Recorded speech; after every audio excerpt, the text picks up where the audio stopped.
Welcome to Rock and Roll Fridays, a podcast on musical encounters and life. Welcome to Rock and Roll Fridays, Ocean City, New Jersey edition. We are with Bob, and on Rock and Roll Fridays, there is no last names to protect the guilty. Guilty. Hey, Bob. Hey. Welcome to Rock and Roll Fridays. What's up, Mikey D? Thanks for having me, man. What do you think of the Rock and Roll Friday podcast? I love it. I think it's amazing. I think you're doing a great job with it. I'm super excited to be on the show with you tonight here in Ocean City. By the way, you are my first guest ever. I am honored. I am honored beyond belief. It is really amazing. Thank you. And Yes. most people out there listening to my podcast think that when I have guests on, since you're the first, it's in a super studio, and it's a great thing about podcasts. It's like literally a microphone, a laptop, and beers. There really is. It's just a microphone, a laptop, and beer. It's impressive, though. You get the really impressive program going on here. You got, like, a bunch of, like, studio-looking things here. You have volume controls and treble and bass. It's really nice. So, well done. Beers and Anyway, I don't know what talks I'm about talking about. music. Yes, let's do it. So let's talk about Ocean City and New Jersey, because you probably have many stories about music in the Jersey Shore area, right? And like everyone has like a Jersey Shore music story, and Sure. across the country, there's people that I know in California and Sure. Florida that have their own shore towns, and music plays such an important part of the ocean and their summer experience, right? This is true. Yeah. I mean, if we're talking about Ocean City, I can go way back and talk about one of the first surf competitions that I went to. I wasn't in the competition, but I went to watch. I was probably 14, 15 years old, down here on vacation, and there was a DJ playing songs on the beach. And he was playing some songs by AC/DC. Awesome. Which, I'm a big rock fan. I like rock and roll, and I think it's cool. But he wasn't playing, and this is what we were talking about earlier tonight, about how I like to go and play some of the less popular tracks of the big, well-known bands. So AC/DC, you think of Hell's Bells, what else? Thunderstruck, So he was playing a track that I never heard. It was called Rock and Roll Ain't Noise Pollution. It's awesome. Yeah. And it was such a cool song. I never heard this one before, and I was like, wow, I love this song.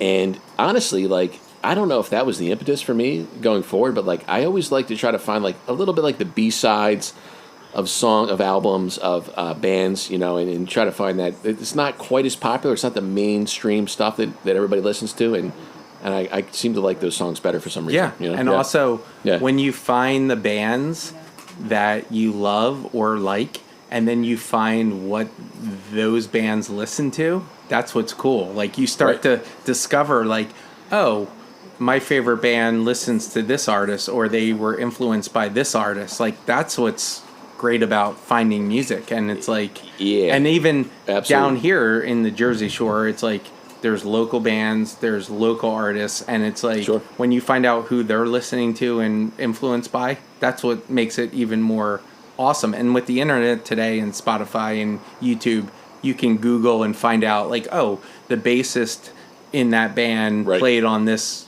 band, and you start to go down that rabbit hole. I was going to say, it really is a rabbit hole, because you start thinking about, okay, let's go into the genre here, so we go into AC/DC, right?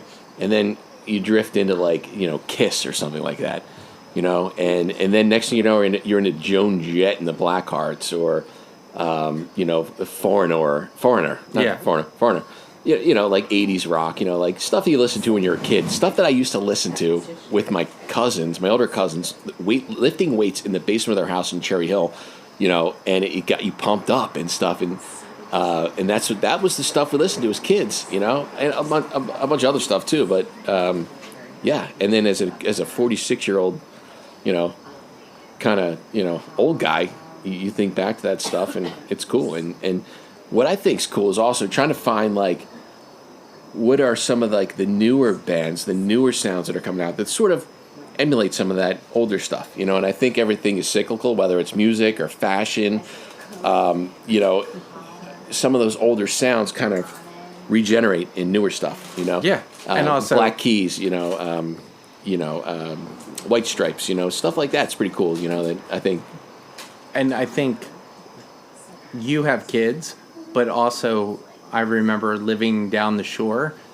The older people, you gravitate to what they're listening to, right? You go to Sure. like a house party, right? Yeah. And we were talking earlier, like, what was the number one stolen CD ever was Bob Marley's Greatest Hits. You either had it, owned it, bought it, or stole it, right? is so like funny, man. Like you go to a house party down the shore, Jersey Shore, it's like you're going to see, Yeah. we grew up in the 90s, right? It's like you're going to see those CDs Oh, yeah. and be like, hey, dude, like, I like that, right? And like or you might find something new where someone's like, oh, Yeah. wow, I got this new band. It's so funny, the whole stealing of CDs thing, because that was a serious issue back in the day of CDs, Yes. Now everything's on your iPod or on your phone or in the cloud, it doesn't matter. But back in the day, like when you're in college, you had these magnificent CD collections, Yeah, you put your initials on it. You had your initials. Like that was going to stop someone from stealing it. Like on the with a Sharpie on the back, and some people would get a little more creative and like open it up and put their initials inside like a sneaky place.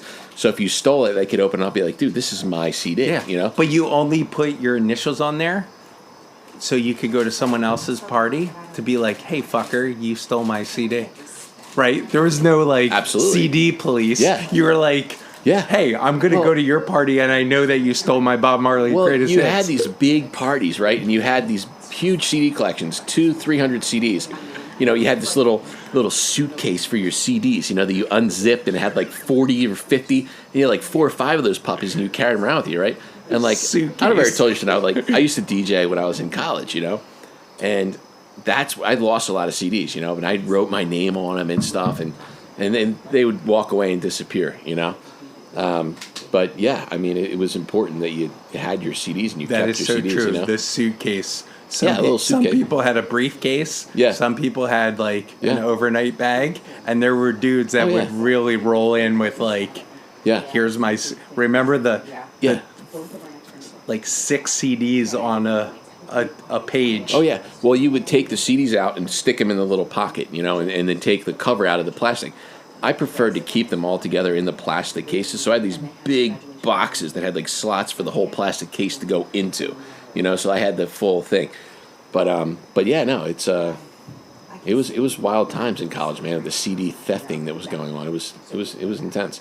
But like I mentioned, I used to DJ, right? And so I don't know if I digress a little bit from what we were just talking about, but like, I used to like to play different stuff, and a lot of the popular stuff back then, right, was like Alice in Chains. It was like real grunge rock. This is going back to 95, 94, 96. I'm dating myself, but yeah, that's how old I am, 46.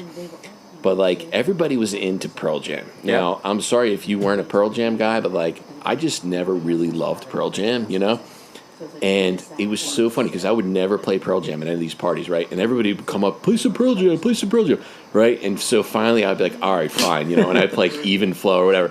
And like I would be spinning stuff that I thought was cool, and some people were out dancing and stuff. And then all of a sudden I'd play Even Flow, and like every corner of the house would empty, and they would rush to the dance floor. And it was just like everybody was going crazy. Everybody loved Pearl Jam, and I'm like, man, I just don't get it. Like they're cool and all, but like I don't think they're that talented or that great. Anyway, I don't know, but it was cool. I enjoyed it, and I would think it was funny because I would pull like one of my buddies, be like, "Watch this," and I'd put on Even Flow, and it would be like crazy. So so it was fun, Leading ants back to the trap. Exactly. I wonder if bands or people today were like, if there's bands like that, right? Like. I mean, I don't know. There's parties and DJs, right? It's like, what is the band today that's like, okay, I can get everyone on the dance floor, right? I wish I Because knew. at the end of the day, people that DJ or play music, I mean, Yeah. they want to get people engaged, hopefully. Absolutely. Like, That's part of the job, but And, I just wonder what those bands are and how they do it. It's funny about stealing music, right? Because it's such a true statement. Oh yeah. CDs are a physical entity, right? Like cassettes, Correct. 8 tracks. it's you. There's no need to steal digital music, right? Like if you have Spotify and you have an account and I have an account, Right. I'm not stealing your music. Like there's no. No. I want that. I need that. I already have it, right? So that's what was so Everything's at your interesting- fingertips now, interesting so- and cool about like you literally stole a physical musical item off of someone else, You did, yeah. and that's like it Yeah. can't happen today. No, not really.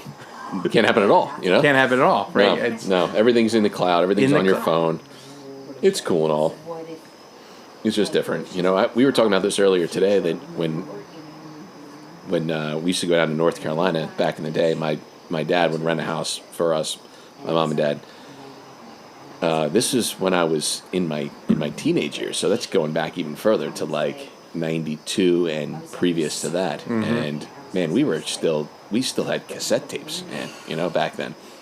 And I remember just playing like U2, like the Joshua Tree cassette. Yeah. And it was just awesome, man. And these houses in North Carolina had these amazing sound systems for the day, you know, that you would pop your cassette tape in, and there was speakers everywhere in the house, and you just blast U2. And, you know, we would get up in the morning and have coffee and then go surfing and come back and blast U2, but you know? but it makes me think. If you think about, and I think about, like in my mom's house in Haddon Township, New Jersey, listening to At Chung Baby, Yeah. you too. Great, When yeah. you put in a CD, think about the time, just the time, right? Like your kids or my nephews, like younger kids, they can hit a button and listen to the entire Beatles album in Yeah.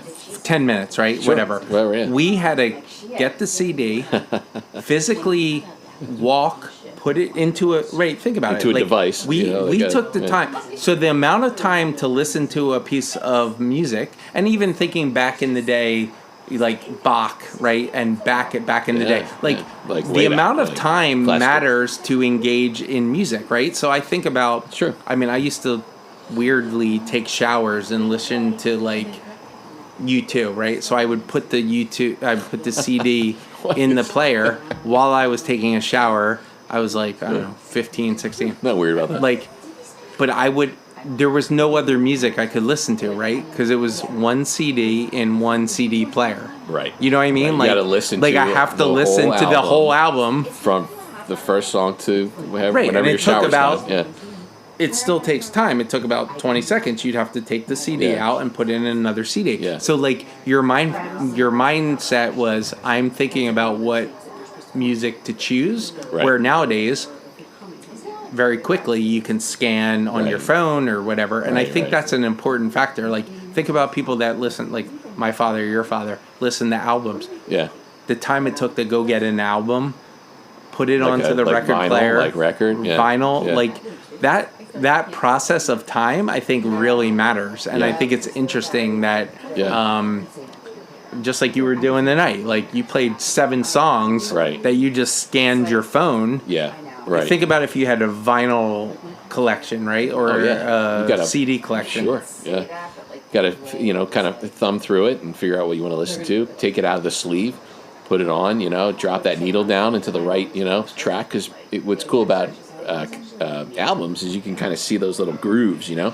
You can Yeah. kind of pick what song you want, put it on the groove, or you can just listen to the whole thing through, you know.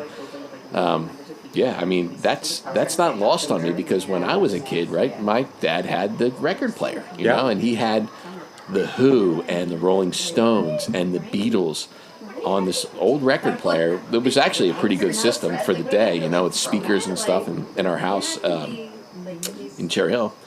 And yeah, I mean that was awesome, you know. And I remember thinking back, like, wow, what are these things? You know, like these things are like these are cool. It's because at that time we were into cassettes, you know. Yeah. And I saw the albums, and of course I knew what they were. I was, you know, I'm not a Luddite, but I'm like, well, what do you got there, Dad? And Yeah. I'm like, the Who, then the Rolling Stones, and the Beatles, and Janis Joplin, and all these cool like records. And I'm like, Yeah.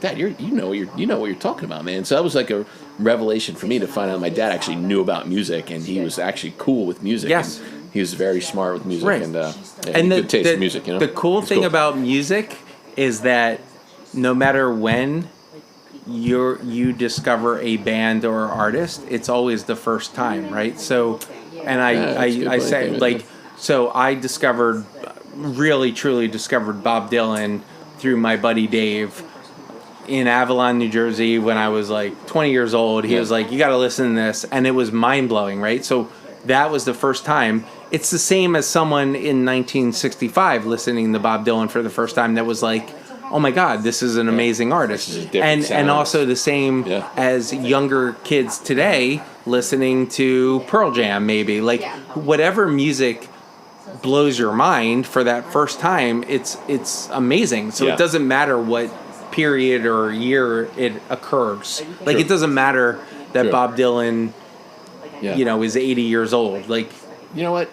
Talking about Dylan and talking about this classic music, this classic rock and stuff like that, I want to just touch on that real quick, because I think it's interesting that quote unquote classic rock. What would you consider to be classic rock? You know, what do you think? Like Beatles, Rolling Stones, The Who, sure, Dylan, but even like later Allman than Brothers, that, like Tom Petty. Yeah. Well, you know? now like Tom a little Petty, more recent. You know. Yeah. So what's cool about those artists and that time and that genre of music is that I feel like that is the most timeless music, at least in the past maybe 100 years, maybe 200 years, because when I was in high school, when you were in high school, we listened to classic rock. Yeah. Tom Petty and the Heartbreakers. Yeah. You know, The Who, Pink Floyd, Allman Brothers. Allman Brothers. Back then, like that was only maybe 10, Steve 15 Miller years Band. ago. Steve Miller, right? Exactly. So now, as I got older, and you know, I got kids, I got married, had kids, whatever, had kids. I didn't get kids, I had kids. And I have younger cousins, right? There's my mom's youngest sister's kids. We go to visit them. They live out in PA, and we go out, and they're jamming out. What are they listening to? The Who. The classic rock. Yeah. Yeah. It's like all the that foundation stuff that I just named. They're like, this shit, we love this shit. And I'm like, so you guys are... I'm like, when I was your age, this is what I was listening to. Now you're listening to it, right? So, like, how does that transcend? How does that type of music transcend over so many generations, you know? Like, it's really cool. It's so wild, man. Well, this is the ultimate argument, They I love think. it. I think this is the ultimate argument. And there's people that I know on Facebook and whatever that say, well, that band sucks. And that's the thing about music. It's art. It's subjectivity, right? Yeah, subjectivity. But there's got to be in any industry, any field, a foundation of quality. And at the end of the day, I think that's why... That's a good way to put it. I think that's why certain bands and certain music, whether you like them or not, and I'll give you an example. I was never a big rap fan. I was never a big country fan. I went to college. I met my college buddies. One of my college buddies was from Brooklyn. A bunch of my friends were from DC. They turned me on to rap, Sure. hip hop. Yeah. And did I like it? No. Did I respect it? Yes. Did I understand that these artists were super uber talented? Right. Of course. It just wasn't my cup of tea. But I think that's the difference between saying like that shit sucks compared to like, no, it's really awesome. I'd rather listen to rock and roll, Well, right? That's what you like, you know, and that's the thing about music, right? Everybody has a preference. It's subjective, right? Yeah. You know, and it's funny because when I went out, going back to the story about my cousins out in Hershey, they were talking about, you know, this classic rock, and I said, that's cool, man. I used to listen to that stuff too. But then they started playing some hip hop, you know, and at the time, this encounter that I'm talking about was probably about 5 or 6 years ago. And it was like when rap and hip hop, man, was in a place that I just didn't like at all, man. Yeah. It was like that kind of, I don't know, what do you call it? Like that triplet kind of sound, like ba ba ba ba ba ba da da da da da da da da da da da, right? And it's like all this like, you know, repetitive, you know, like rapping, which I just couldn't get a feel. I couldn't get into it, man. No bass, all treble, and all this like triplet sound. And I asked them, I said, man, I'm like, I got to be honest with you guys. Like, I don't like this rap, man. I like kind of like the older rap, kind of like, you know, with more of a beat and a sound and bass and a rhythm. This is just like a dude talking, and they were like, yeah, no, man, I hear what you're saying, but like, you got to listen to the lyrics. you know? And I said, okay, I respect that, right? So then I did, you know, and I when I went back home to Jersey, I think it was Kendrick Lamar, you know, who's huge, you know, and I listened to it and I said, yeah, you know what, these lyrics are pretty like sharp, pretty on point, you know, and you know, it wasn't still my cup of tea, but I could see why they might like it, you know, and how they could get into it, you know, but again, not my cup of tea, but I could see why they liked it, Yeah. you know, so like you said, I respect it. You got to give them the respect, you know. And that's, I think, people that get, like, I rather gravitate to people that are like, I don't like this, but I respect that artist, rather than that artist sucks, right? Because you hear a lot of people say, oh, this artist sucks. Like, someone will say, Bruce Springsteen sucks. I'm like, Bruce Springsteen doesn't suck. You just don't like him. Like, right? Or, you know, Chili Peppers suck. Yeah, you know, the like, Killers suck. Well, Yeah. they don't suck. You just don't like them. So yeah, no, it's true, you know. You get these guys that are musicians that have these opinions like, oh, this band sucks. They're not musically talented. Like, oh God. Who sings Why We... Rush, you know, like a lot of people are against Rush, you know? And I'm like, dude, Rush is actually extremely musically talented, I think, you know? But like, oh, Rush sucks, you know? But if you really listen to their stuff, like, they're pretty talented guys, you know? Do you want me to tell you a story about Rush? Yeah. So my stepmother, her niece married Geddy Lee's son. No way. So my father... I think you told me this before. Maybe, I think my father and my stepmother went to the wedding in Toronto because they're a Canadian band. So that's awesome. They went to the wedding, and I remember my father saying, you know, there's weddings, and then there's like rock and roll weddings, and it was like, incredible. You know, very high end. Yeah, right? yeah. So Geddy Lee. Yeah. Oh my God. And listen, that's a perfect example because I'm not a big Rush fan, but all my friends that love Rush are like, oh my God, they're the most amazing, you know, the experimental band ever. Yes. Like, and like they really are. If you really listen to their stuff, like first of all, Neil Peart was like one of the best drummers ever, you know, ever to live, and he was the drummer for Rush, you know. But I think what happened with Rush and like they got overplayed on the radio, you know. Well, and also fans not fans. People like me are like, well, they only know Tom Sawyer. Tom Sawyer, right, like, you know. And Geddy Lee was such a great. He is such a great musician. So it's like. And they made kind of a deal with the devil where the record companies and the radio stations were playing their music all the time because they were so popular there for a second. And they got played so much that people just got sick of it and started hating it. You know, like anything. If you listen to any music over and over and over and you hear it all the time, you're going to get tired of it and you're going to think it sucks. You know. Yeah. Totally. So I think that kind of happened with Rush. But again, I like to listen to their other stuff. Like YYZ is like an instrumental. You know, is an amazing song. So you know, I kind of like to go into the lesser known stuff. And that's where I find a lot of stuff I like. You know. Yeah. So let's keep it together. Yeah. And rock and roll Fridays.